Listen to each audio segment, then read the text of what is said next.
강원도의 어느 깊은 산골 마을. 그곳에서 얽히고 설킨 인생 이야기가 펼쳐집니다. 황혼의 문턱에서 다시 피어난 뜨거운 사랑과 그 사랑을 둘러싼 주변 사람들의 시선, 그리고 숨겨진 가족의 아픔까지. 모든 것을 초월한 두 남녀의 이야기는 과연 어떤 결말을 맞이할까요? 김성호 씨와 박미숙 씨의 이야기는 강원도 산골 마을에서 시작되었습니다. 사람들은 그들을 보고 손가락질하기도 했지만 그들의 사랑은 그 어떤 젊은이들의 사랑보다 뜨겁고 절절했습니다. 과연 그들에게는 어떤 사연이 숨겨져 있었을까요? 내 나이 환갑에 다시 사랑을 할 줄은 꿈에도 생각 못했습니다. 젊은 날의 풋풋함과는 다른 뜨겁고도 아련한 감정들이 저를 휘감았습니다.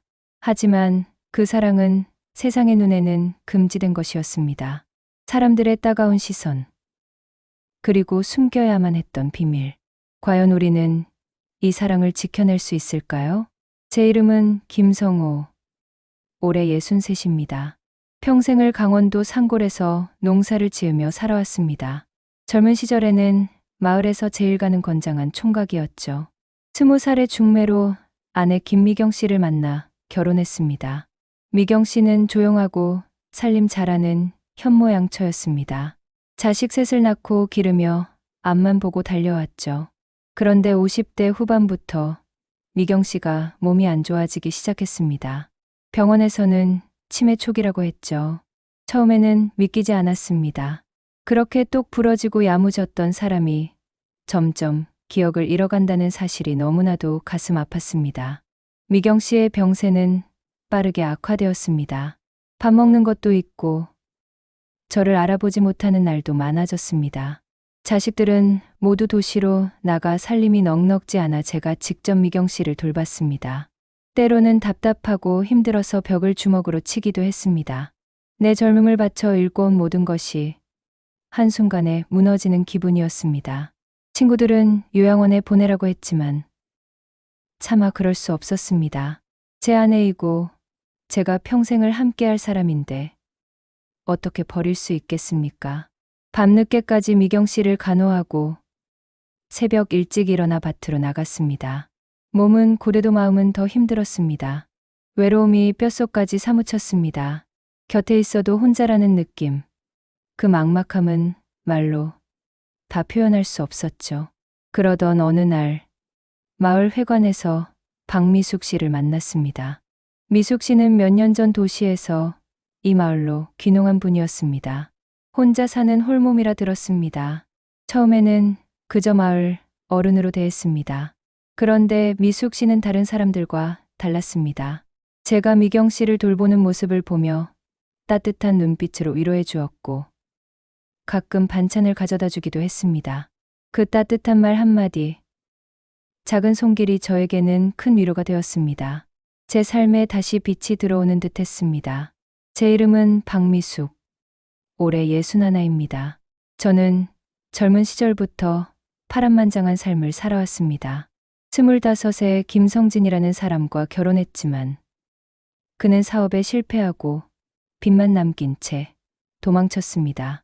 어린 딸아이를 홀로 키우며 악착같이 살았죠. 안 해본 일이 없었습니다. 공장, 식당, 청소일 가리지 않고 돈을 벌었습니다. 딸 하나만큼은 남부럽지 않게 키우고 싶었습니다. 하지만 딸 김은정이가 결혼하고 도시로 떠난 뒤에는 모든 것이 허무하게 느껴졌습니다. 빈 껍데기만 남은 듯한 기분이었습니다. 도시 생활에 지쳐갈 무렵 우연히 강원도 산골 마을의 귀농 프로그램을 알게 되었습니다. 복잡한 도시를 떠나 조용하고 한적한 곳에서 살고 싶다는 생각이 간절했습니다. 그렇게 이곳으로 오게 되었죠. 처음에는 낯선 환경과 외로움에 힘들었습니다. 아는 사람 하나 없는 곳에서 혼자 모든 것을 해결해야 했으니까요. 그러다 마을 회관에서 김성호 씨를 만났습니다. 늘 피곤한 얼굴로 아픈 아내를 지극정성으로 돌보는 그의 모습이 눈에 들어왔습니다. 저도 홀로 외롭게 살아온 터라 그의 외로움이 고스란히 느껴졌습니다. 저도 모르게 자꾸만 그에게 마음이 쓰였습니다. 어느 날 미숙 씨가 저에게 물었습니다. 성우 씨, 혹시 주말에 시간 되세요? 제가 직접 캔 약초로 백숙을 끓였는데 같이 드실래요? 저는 망설였습니다. 아내를 두고 다른 사람과 밥을 먹는다는 것이 예기지 않았습니다. 하지만 미숙 씨의 따뜻한 눈빛을 외면할 수 없었습니다. 그렇게 미숙 씨의 집에서 처음으로 함께 밥을 먹었습니다. 그녀가 끓여준 백숙은 제가 이제껏 먹어본 그 어떤 음식보다 따뜻하고 맛있었습니다. 그날 이후 우리는 자주 만났습니다. 마을 뒷산으로 나무를 캐러 가고 읍내 장터에서 함께 장을 보기도 했습니다. 손을 잡거나 어깨를 기대는 등의 스킨십은 없었지만 함께 있는 것만으로도 마음이 편안하고 행복했습니다. 미숙 씨는 제 이야기를 잘 들어주었습니다. 미경 씨의 병세, 자식들 문제, 그리고 제 삶의 고단함까지. 그녀는 그저 조용히 들어주며 제 어깨를 토닥여 주었습니다. 그 따뜻한 위로가 저에게는 너무나도 절실했습니다. 저도 미숙 씨의 이야기를 들었습니다. 남편에게 버림받고 홀로 딸을 키우며 살아온 고된 삶. 그리고 도시에서의 외로움까지. 우리는 서로의 아픔을 보듬어주며 조금씩 가까워졌습니다. 어느 비 오는 날이었습니다. 저는 밭일을 하다 갑자기 쏟아지는 비를 피하지 못해 온몸이 젖었습니다. 미숙 씨가 우산을 들고 밭으로 찾아왔습니다. 성우 씨, 괜찮으세요? 감기 들겠어요. 어서 저희 집으로 가서 몸 좀 녹이세요. 미숙 씨는 따뜻한 차를 내어주며 제 옷을 말려주었습니다. 그날 밤, 우리는 많은 이야기를 나누었습니다. 서로의 상처를 드러내고 위로했습니다. 밤이 깊어지고 비는 더욱 거세게 내렸습니다. 미숙 씨가 조심스럽게 제 손을 잡았습니다. 그녀의 손은 따뜻했습니다. 저도 모르게 그녀의 손을 꼭 잡았습니다. 그 순간, 오랜 시간 잊고 지냈던 설렘과 뜨거운 감정이 제 심장을 강타했습니다. 우리는 서로의 눈을 바라보았습니다. 어떠한 말도 필요 없었습니다. 그저 서로의 온기를 느끼며 밤새 이야기를 나누고 또 나누었습니다. 우리의 관계는 마을 사람들의 눈에 띄기 시작했습니다. 수근거리는 소리가 들렸고 저와 미숙 씨를 향한 시선은 굽지 않았습니다. 마을 이장님 이성진 씨는 저를 불러 한마디 했습니다. 성우 씨, 아무리 미경 씨가 아프다고 해도 이건 아니지 않습니까? 마을 사람들이 다 보고 있습니다. 이러다 추한 꼴 보게 됩니다. 이장님의 말에 저는 얼굴이 화끈거렸습니다. 하지만 미숙 씨를 향한 제 마음은 변하지 않았습니다. 오히려 더욱 확고해졌습니다. 그러던 중, 제 막내딸 김은주가 제가 미숙 씨와 만나는 것을 알게 되었습니다. 은주는 서울에서 내려와 난리가 났습니다. 아버지, 이게 무슨 짓이에요? 엄마가 아픈데 어떻게 다른 여자랑 만날 수 있어요? 엄마가 알면 얼마나 상처받으실지 생각이나 해봤어요? 은주의 눈물 섞인 질책에 저는 아무 말도 할 수 없었습니다. 자식들에게는 차마 우리의 관계를 설명할 수 없었습니다. 죄책감이 저를 짓눌렀습니다. 미숙 씨도 힘들어했습니다. 성우 씨, 내가 당신 가족에게 누를 끼치는 것 같아요. 이만 우리 관계를 정리하는 게 좋을 것 같아요. 그녀의 말에 저는 가슴이 찢어지는 듯 했습니다. 어렵게 찾아온 사랑을 이렇게 놓칠 수는 없었습니다. 미숙 씨의 집 앞에서 밤늦도록 기다렸습니다. 비가 추적추적 내리는 밤. 저는 문을 두드렸습니다. 미숙 씨가 문을 열었고 저는 그녀를 와락 안았습니다. 미숙 씨, 제발 이러지 마세요. 당신 없이는 못 살겠어요. 제발 떠나지 마세요. 제 목소리는 떨렸습니다. 미숙 씨도 제 품에서 흐느꼈습니다. 우리는 그렇게 서로를 부둥켜 안고 한참을 울었습니다. 그날 밤, 우리는 서로의 모든 것을 나누었습니다. 늦게 찾아온 사랑이지만 그 어떤 젊은 날의 사랑보다 뜨겁고 간절했습니다. 서로의 상처를 어루만지고 외로움을 채워주었습니다. 그 하룻밤은 단순한 육체적 교감을 넘어 서로의 영혼을 깊이 연결하는 시간이었습니다. 저는 그날 밤 제 인생에 다시는 없을 행복을 느꼈습니다. 하지만 동시에 죄책감과 불안감에 시달렸습니다. 아픈 아내에 대한 미안함, 자식들에게 들킬까 하는 두려움, 그리고 세상의 시선까지. 제 마음은 갈기갈기 찢어지는 듯했습니다. 미숙 씨 또한 복잡한 심경이었습니다. 성우 씨, 우리가 이러는 게 맞는 걸까요? 당신 아내분께 너무 죄송해요. 당신 자식들에게도. 그녀의 눈에는 눈물이 그렁그렁했습니다. 하지만 우리는 이미 서로에게 너무 깊이 빠져버렸습니다. 헤어질 수 없었습니다. 우리는 세상의 모든 시선을 감당하기로 했습니다. 우리의 관계가 마을에 알려지자 사람들의 반응은 극명하게 갈렸습니다.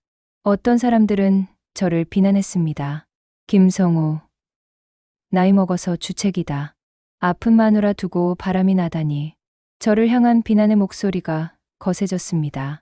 특히 마을 아주머니들의 비난은 더욱 거셌습니다. 하지만 몇몇 사람들은 우리를 이해해 주었습니다. 마을에서 가장 나이가 많은 이영수 할아버지는 저에게 찾아와 말했습니다. 성우 씨, 너무 자책하지 마시오. 사람 마음이라는 게 그렇게 쉽게 되는 것이 아니오. 자네도 사람이고 외로움을 타는 것은 당연한 일이지. 미숙 씨도 힘든 인생 살아왔으니 서로 의지하며 사는 게 그리 나쁜 일이겠소. 할아버지의 따뜻한 말 한마디가 저에게 큰 위로가 되었습니다. 제 자식들의 반응은 차가웠습니다. 큰아들 김영우는 저에게 아예 연락을 끊었습니다. 막내딸 은주도 저를 찾아와 울고불고 난리를 쳤습니다. 그들의 비난을 들으며 저는 가슴이 아팠습니다. 하지만 미숙 씨를 포기할 수는 없었습니다. 저는 자식들에게 진심으로 사과했습니다. 아빠가 너희 엄마에게 큰 죄를 짓는다는 것을 안다.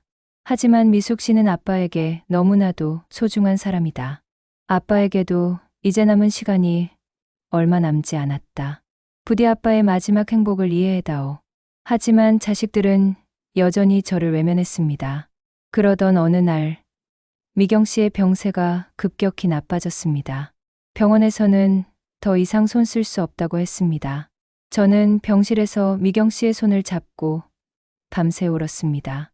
그녀는 저를 알아보지 못했지만 저는 그녀에게 미안하다는 말밖에 할 수 없었습니다. 그때 미숙 씨가 병실 문을 열고 들어왔습니다. 그녀는 조용히 미경 씨의 옆에 앉아 손을 잡아주었습니다. 그리고 제 손도 잡았습니다. 그 순간 저는 알 수 없는 감정에 휩싸였습니다. 슬픔, 미안함, 그리고 미숙 씨를 향한 감사함까지. 미경 씨는 며칠 뒤 세상을 떠났습니다. 장례식은 조용히 치러졌습니다. 자식들은 저에게 차갑게 대했지만 저는 묵묵히 미경 씨의 마지막 길을 배웅했습니다. 장례를 마치고 돌아오는 길, 미숙 씨가 저에게 말했습니다. 성호 씨, 미경 씨께서는 좋은 곳으로 가셨을 거예요. 이제 당신도 당신의 행복을 찾을 때예요. 그녀의 말에 저는 눈물을 쏟았습니다. 장례를 치르고 한 달 뒤, 저는 자식들을 불러 모았습니다. 그리고 미숙 씨와의 관계를 솔직하게 이야기했습니다. 아빠는 너희 엄마를 평생 사랑했다. 하지만 아빠도 이제 혼자 남았다. 미숙 씨는 아빠의 외로움을 채워주고 아빠에게 다시 살아갈 이유를 준 사람이다. 너희 엄마에게는 평생 갚지 못할 죄를 지었지만 미숙 씨를 포기할 수는 없다. 자식들은 여전히 저를 이해하지 못했지만 저는 더 이상 숨기지 않기로 했습니다. 제 남은 인생은 제가 선택하고 싶었습니다. 저는 미숙 씨와 함께 새로운 삶을 시작했습니다. 사람들의 시선은 여전히 따갑지만 우리는 서로에게 의지하며 꿋꿋하게 살아가고 있습니다. 아침에는 함께 밭으로 나가 일하고 저녁에는 마주 앉아 따뜻한 밥을 먹습니다. 가끔은 미숙 씨와 함께 근처 바닷가로 여행을 가기도 합니다. 파도 소리를 들으며 우리는 서로에게 속삭입니다. 당신을 만나서 정말 행복해요. 물론 미경 씨에 대한 미안함은 평생 제 가슴 속에 남아 있을 것입니다. 자식들과의 관계도 아직은 서먹합니다. 하지만 저는 후회하지 않습니다. 제 인생의 마지막 페이지를 제가 원하는 대로 써 내려가고 있으니까요.